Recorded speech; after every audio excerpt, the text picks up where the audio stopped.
ماذا ننتظر؟ هل ننتظر الضمير العالمي؟ أين هو الضمير العالمي؟ On March 25, 1975, Saudi Arabia lost its monarch, King Faisal bin Abdulaziz Al Saud, shot dead by his nephew. The news stunned the Arab world. But behind the official narrative, questions began to rise. Was this truly a personal act of revenge? Or something far deeper, far darker?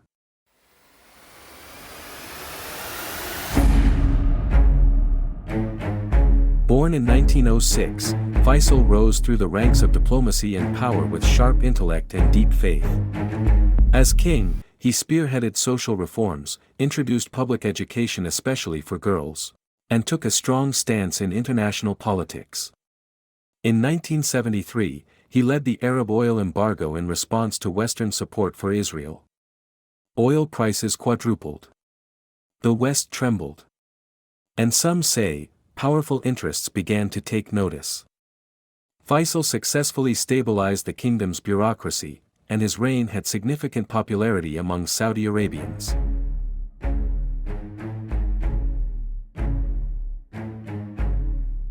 King Faisal implemented a policy of modernization and reform. His main foreign policy themes were pan-Islamism, anti-communism, and pro-Palestinianism. He attempted to limit the power of Islamic religious officials. Prince Faisal was recognized for his support for the Palestinian cause. His involvement with the Palestinian cause began in 1938, when he represented his father in the London Conference on the Palestine issue, where he delivered an important address opposing the partition plan.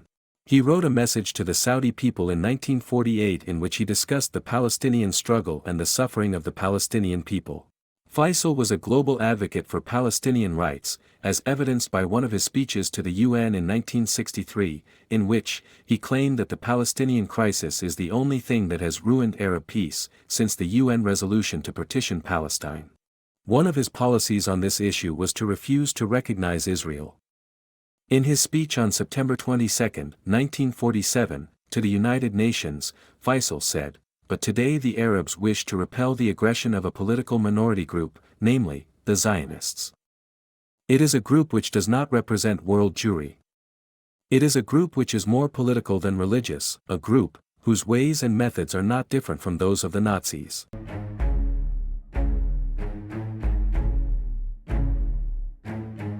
Faisal's reforms were not welcomed by all. His push for modernization angered ultra-conservatives. His anti-corruption efforts unsettled royal circles. Even his own family was divided. Among them, his nephew, Prince Faisal bin Musaid.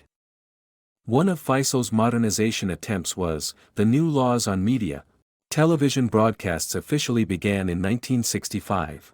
In the same year, a nephew of Faisal attacked the newly established headquarters of Saudi television. But, Faisal's police fatally shot the prince's Faisal elder brother, Khalid.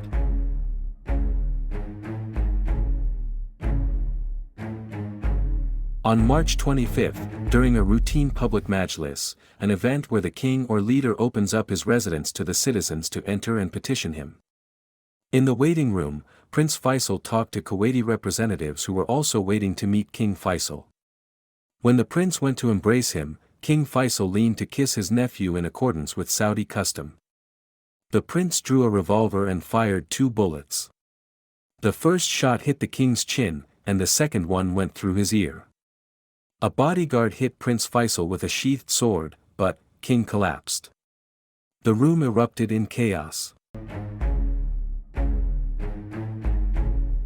One theory for the king's murder was, avenging the death of Prince Khalid bin Musaid, the brother of Prince Faisal bin Musaid, which provoked violent protests against the installation of television in 1966. By noon, it was official, King Faisal was dead.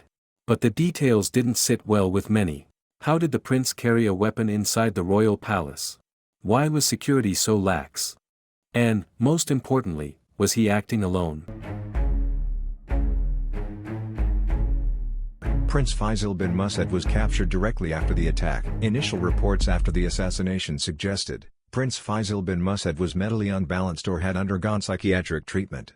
Perhaps, The most prevalent conspiracy theory was, the assassination was orchestrated by CIA or Mossad agents. Arab media implied that the prince had been an agent of the U.S. Central Intelligence Agency and Israel's Mossad. Following such claims, a theory started in Iranian media mentioned that he might have been manipulated by his Western girlfriend, Christine Surma, who, it was alleged, might have been Jewish and secretly an asset for the Israeli intelligence services.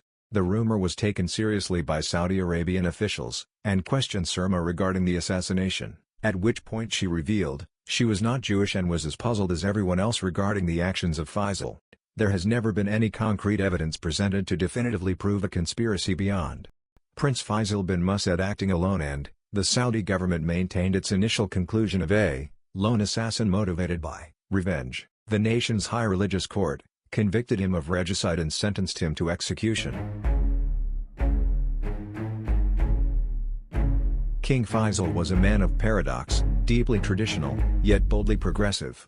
He brought Saudi Arabia onto the world stage, resisted Western domination, and championed Islamic solidarity. Though his life was cut short, his legacy lives on, in hospitals, foundations, and the collective memory of his people.